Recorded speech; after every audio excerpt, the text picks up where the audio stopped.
અને તમે તમારા યંગ છોકરાને એક કાનમાં બુટ્ટી પહેરવા માંડે તો ભૂલથી એકવાર કહેજો તો ખરા બેટા આ બુટ્ટી ના પહેરાય. તમારો ટીનેજ બોય હોય ને ભૂલથી એકવાર કહી તો જોજો. બહુ એટમોસ્ફિયર જોઈને કહેજો, નહીં તો એક વખત મર્યાદા તૂટશે પછી પૂરું થઈ ગયું કાર્યક્રમ. ફટાક દઈને કહી દેશે dad you mind your own business, પતી ગયો કાર્યક્રમ. સંસ્કાર એટલે આ બધા ઘણા બધા સંસ્કાર મેં ગણાવ્યા. એની માટે માતા પિતાએ શ્રદ્ધા રાખવી પડે, એની માટે તમારે સમય આપવો પડે. ટીવીમાં ને નેટફ્લિક્સમાં ને સોશિયલ મીડિયા ઉપર ને વોટ્સએપ ઉપર ને યુટ્યુબ પર કચરપટ્ટી બધું તમે મગજમાં ભરો છો ને ટાઈમ બગાડો છો. એમાંથી ખાલી 10% ટાઈમ ઓછો કરીને પરિવારમાં સંસ્કારો જળવાય એની માટે તમે પ્રયત્ન કરો તો લાઈફ ઇઝ બ્યુટીફુલ બનશે.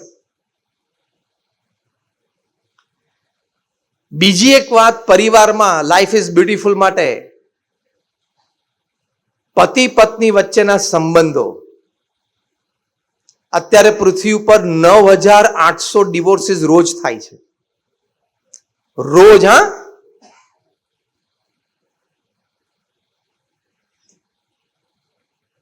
it will touch the magical but unfortunate figure of 10,000 divorces by this summer. રોજના 10,000 છૂટાછેડા. સંસ્કાર અને સમજદારીની કેટલી બધી જરૂર છે. ગયા વર્ષે ઇન્દોરમાં, આ એક જ શહેરની વાત કરું છું, ગયા વર્ષે ઇન્દોરમાં જ્યારે લગ્નની સિઝન હતી ત્યારે લગ્નના 24 કલાક પહેલા અથવા તો અઠવાડિયા પહેલા, ટૂંકમાં અઠવાડિયાની રેન્જમાં, લગ્નના દિવસ કરતા અઠવાડિયા પહેલાની રેન્જમાં, કોઈને 2 દિવસ કોઈને 4 દિવસ પહેલા 150 લગ્નો તૂટ્યા.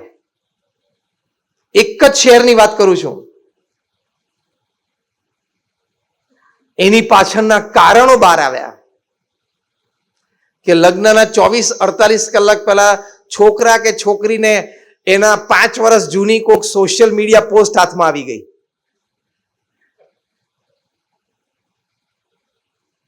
અથવા તો તાત્કાલિકની પણ આવી ગઈ હાથમાં કે આના તો આવા વિચારો છે, અથવા તો આવો સંબંધ છે, અથવા તો આવી જગ્યાએ જાય છે, પતી ગયું, પૂરું. સંસ્કાર નહીં. બાકી લગ્ન 2 દિવસ પછી કે 24 કલાક પછી કે અઠવાડિયા પછી હોય એટલે સગાઈ થઈ ગઈ છે, 6-8 મહિના પસાર થઈ ગયા છે મિનિમમ. આને એવરેજ હું ગણું છું. એકબીજાના પરિવાર એકબીજાના ઘરે 2-4 વખત જઈ આવ્યા છે, જમી લીધું છે, છોકરા છોકરીએ 15 વખત બેઠક કરી લીધી છે. હું ઓન એન એવરેજ બોલું છું. પછી આવું થયું, એનું કારણ સંસ્કાર.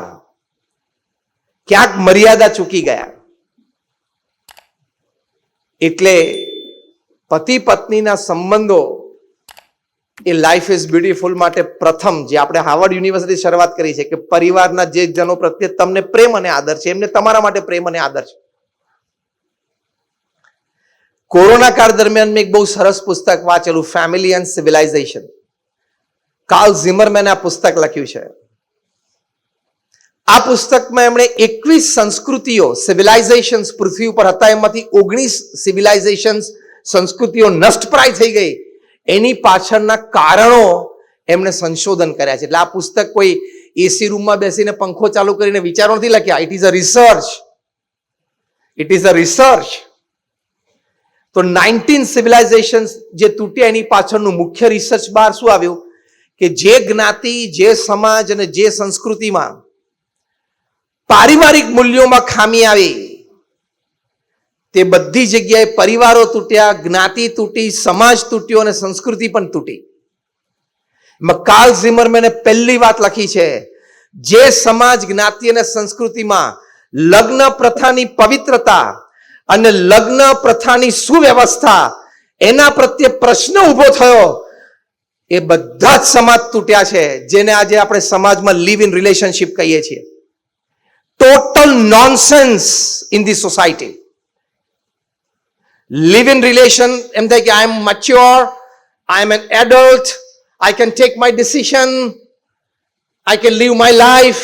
આ બધી વાત સાચી, પણ લગ્ન જીવનની પવિત્રતા, લગ્ન જીવનની સુવ્યવસ્થા, જે હજારો વર્ષોથી આપણા ઋષિ મુનિઓએ આપણને આ પવિત્રતા અને સાત્વિકતા આપી છે, એની સામે તમે ખાલી એક વેસ્ટર્ન મોડર્ન વિચારધારા, જેની પાછળ કોઈ જ રીઝન નથી, જેની પાછળ કોઈ સંસ્કાર નથી, જેની પાછળ કોઈ તથ્ય નથી, જેની પાછળ સમાજની ભવિષ્યની સુરક્ષાનો કોઈ વિચાર નથી, એવા લિવ ઇન રિલેશનશીપમાં માનવા માંડો just because of one word, freedom of life. એટલે લિવ ઇન રિલેશન સમાજનું ટોટલ નોનસેન્સ છે. તમારા બાળકોને નાનપણથી આના વિશે તમારે કહેવું જોઈએ, તો લાઈફ ઇઝ બ્યુટીફુલ બનશે, તમારી અને નહીં.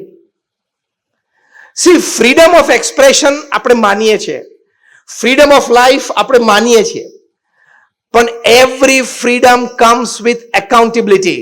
હા યા ના? If you say yes, rays your hands. દરેક સ્વતંત્રતા એની મર્યાદા લઈને આવે છે. હા કે ના?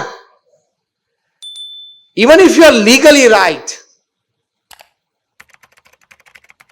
Sometimes you are socially and culturally wrong. તમારે આમ ન કરાય. જેમ તમે તમારા પિતાને એમ કહો કે હે મારા મમ્મીના પતિ અહીંયા હો, તો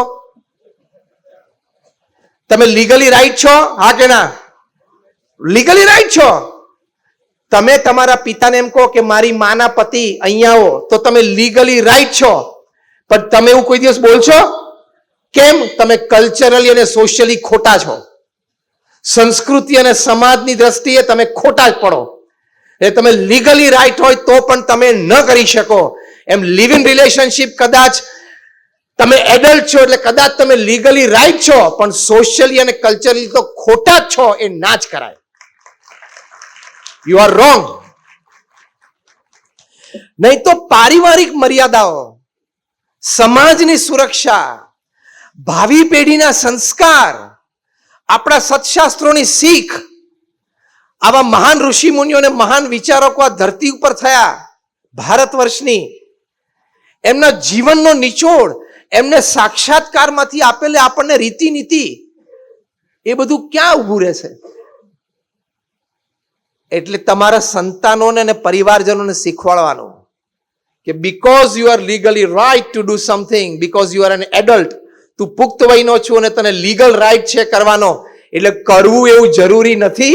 અને કરવું એ સાચું પણ ઘણી વખત નથી હોતું, કારણ કે કરવામાં કદાચ તું સોશિયલી અને કલ્ચરલી રોંગ હોય તો એ ન જ કરાય. હા કે ના? કાર્લ ઝિમરમેને આ વાત લખી છે કે જે સંસ્કૃતિઓમાં, સમાજ અને જ્ઞાતિમાં લગ્ન પ્રથાની પવિત્રતા અને લગ્ન પ્રથાની સુવ્યવસ્થા પ્રત્યે પ્રશ્ન જે પેઢીઓએ ઉભો કર્યો, એ પેઢીથી પછી એ સંસ્કૃતિઓ નષ્ટ થઈ ગઈ. બીજી વાત કાર્લ ઝિમરમેને લખી છે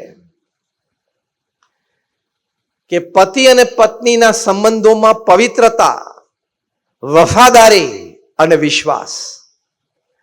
આજે કેટલા બધા પ્રશ્નો એક્સ્ટ્રા મેરિટલ અફેર્સના લીધે થાય છે. લગ્નેતર સંબંધો. when you are committed somewhere, you are committed lifetime. એ સંસ્કાર છે. હા કે ના?